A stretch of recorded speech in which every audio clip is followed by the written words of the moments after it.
raha tato anatin'ny 4 ora ohatra dia teo ilay fanambarana efa natsidikitsika teny am-piandohana ilay fanambaran'ny CPS eo ihany koa mbola mampisy adevitra ihany amin'izao fotoana izao ny dinika izay tarian'ny FFKM ny resaka pré-campagne sy ny sisa reo ohatra ny manamarika ny actualité amin'izao fotoana izao ahoana ny karazana famakafakana izay ny fahitany lalatiana rakoton-drazafy azy ao anatin'izay raharam-pirenena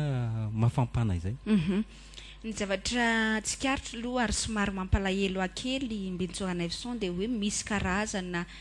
campagne na dénigrement na fanaratsiana sy fanenjehana mafy zany andreo filoham-piangonana na tiatsika na tsy tiatsika dia ray aman-dreny am-panareo marina fa misy ny tsy fitovizan-kevitra za zao ohatra raha ny pastora Lalarasendrazana dia tsy hitovizan-kevitra mihitsy misy ihany koa mety tsy hitovizan-kevitra ao anatiny amin'ireo mpitarika ny FFKM nefa kosa amiko dia tsy mety loatra le campagne de dénigrement ary mampalahelo dia saika le mpanao politika ny manenjika mafia an'ireo anivony FFKM za dia ametraka trangan-javatra ohatran'izao Mbintsora Neveson ary zay ny fahitako azy za dia mitovy hevitra amin'ny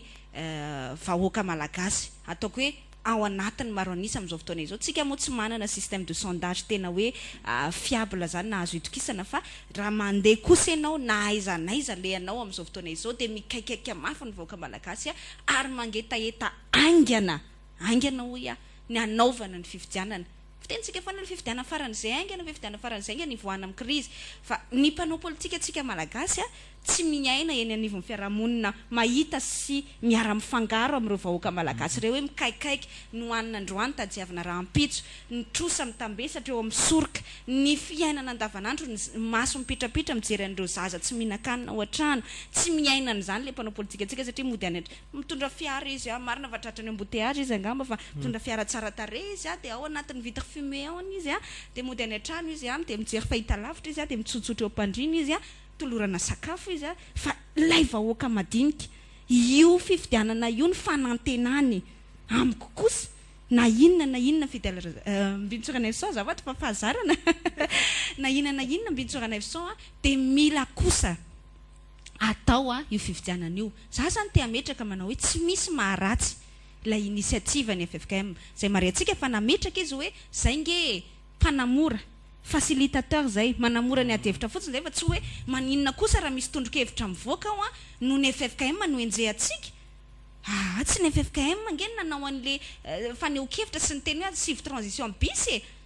facilitateur izy initiateur mpanamora izy zany mpanelanelana angamba filazantsika azy fa ireo mpanao politika marisarisa tsy te hiroso amin'ny fifidianana no ny antony hoe sao dia mbola mba misy fizaratseza ao anatin'le transition bis ireo any tena mazakazaka ao anatin'io hoe ndao anao transition bis io indray ndao anao tetezamita hafa vaovao io indray marina tokoa ary misy namako miteny an'izay lalatina ny transition bis nge tsy midika hoe crise ka hoe ok zay atsara fa transition bis io mety tsy ho crise marina loatra zay fa tsika mahalala nefa fa fifidianana ihany no ivoahana ao anatin'le crise maninona tsika ny mbola nitatra n'le tetezamita na tsara io na ratsy le tetezamita marina fa hoe ny iba dia ny iba ny bilan nanjery todika ty tetezamita ity ary betsaka ny azo ambara mikasika an'izany fa na izany kosa aza io mba misy occasion fa ahafahantsika maneho ny hevitritsika vahoaka malagasy zao manko ny any manahirana Mbintsora Neveson le mpanao politika zay nanapa-kevitra ny hoe ndao indray asiana tetezamita vaovao io amin'ny anaran'iza moa ary ahoana ny afahandreo mpanao politika ireo milaza fa mitondra ny feoan'ny vahoaka izy zay zany ny any problemako anatin'le izy zay ny olana tsy afaka miteny mihitsy ndreo mpanao politika ny vory reo na dia hoe marinonona naso ny feuille de route azy izy na ny feuille de route iny azy efa mahabe adevitra hoe maninona ny io natao fa ny akosa hoe rehefa io natao rehefa io lalàna dia ekeo le feuille de route dia ohatran'izay ihany koa ny lazana hoe efa mba niteny kosa nareo mpanao politika nandritra ny efa taona zay tsy navelanareo ny teny le vahoaka malagasy ity ary mba misy olona hafa atao hoe sedra resam-pirenena na tiatsika na tsy tiatsika manampy an'le vahoaka malagasy hoe anampy anareo zay anaovanareo an'le fifidianana maninona ny lavitsika indray zay tolo-tanana zay dia mandrangarangitsika hoe souveraineté internationale fiandrianam-pirenetsika malagasy mifoaza ny ampipotsika malagasy fa zao dia mahagaga ihany Mbintsora Neveson efa taona ne zay nomenantsika vahoaka malagasy ny fahafahana hoe alamina io alamino zavatra io ngenga tany amin'ny fivoriana maro isan-karazany na ataontsika teto amin'ny firenena nandritra ny efa taona tsy vitantsika anie ary za kosa marina fa tsy ekeko ary mba melohako ihany koa ny fomba fitendra matoa Fatima Samora hoe alleluia raha ohatra ka vitanareo fa tsy le forme le zavatra ny teneny fa ndao le votoatiny marina loatra neny azy tsika malagasy anie niantso an'le fianakaviam-be raisam-pirenena avy eo ampio zahay iza fa tsy tsika mpanao politika malagasy reo mpanao politika malagasy reo ihany no nitondra ny rahantsika tany amin'ny setra raisam-pirenena tany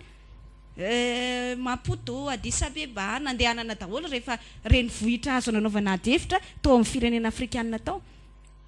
tsika ihany no nitondra le rahantsika hoe tsy vitanay tsy avy ampianareo vahiny tonga le vahiny ary miasa le vahiny amin'izao fotoana izao ary za dia mametraka mihitsy amby nitsorana Evson fa na tiatsika na tsy tiatsika ity fifidianana izay atao amin'ny 4 volana Jolay ity no nisy ezaka indrindra tena ataontsika hoe implication ifotony fitsofoana ifotony nataon'ny fianakaviam-be raisam-pirenena mba hiezahana metraka fifidianana ikendrery marina angamba fa tsy azo atao ny tena hoe aotra isan-jato ny osika any amina firenena vahiny tahaka ny tany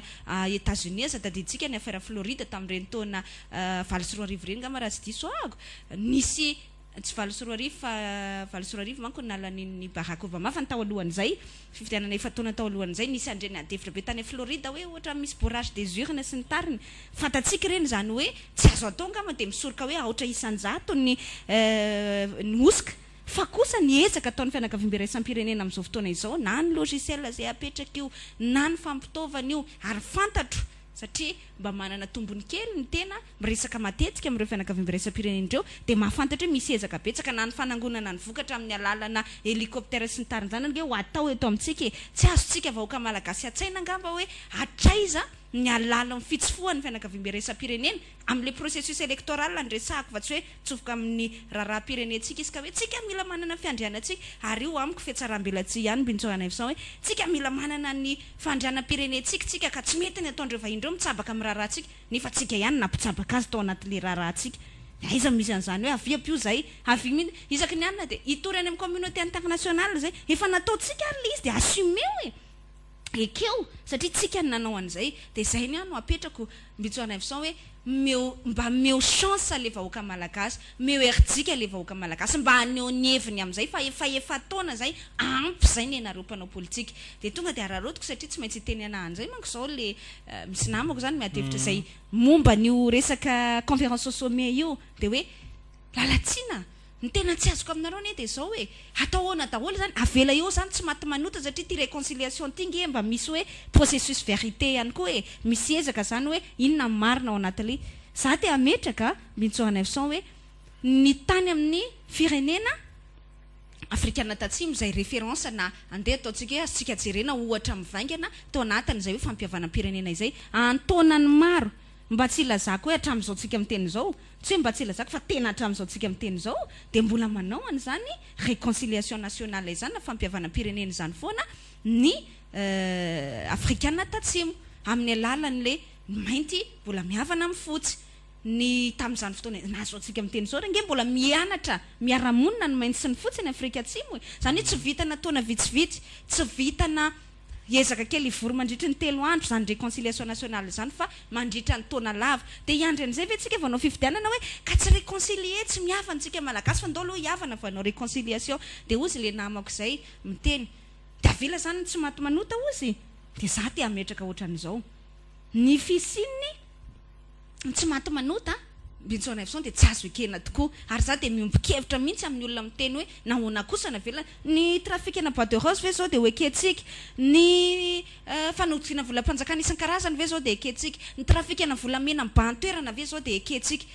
ny fanaovana détournement de fonds publics isan-karazany ve dia eketsika zany na ny tamin'izao satria tsy tao anatin'ity fitondrana teteza mity ihany fa tamin'ny andro n'Andriamatoa Marc Ravalomanana ihany koa tamin'ny andro n'Andriamatoa Jijeratsiraka ihany koa tamin'ny andro n'Andriamatoa Zafy Albert ihany koa eny tao anatin'ny transition Andriamatoa Norbert Lalaratsyrahoana azy dia nisy foana zany andeha ataontsika hoe heloko ireo mpitondra fanjakana izany dia io ahoana zany ny tsarana an'io tsy aleo ve ozy ao anatiny io dinika andatabatra boribory io dia intsika dia manao an'izay dia samy manao an'ny samy milaza ny olana eo hoe ianao nge ahoana kosa izay ny lazainao fa manam-poka tetezana tamin'ny taona 2024 ahoana kosa izay ny lazainao fa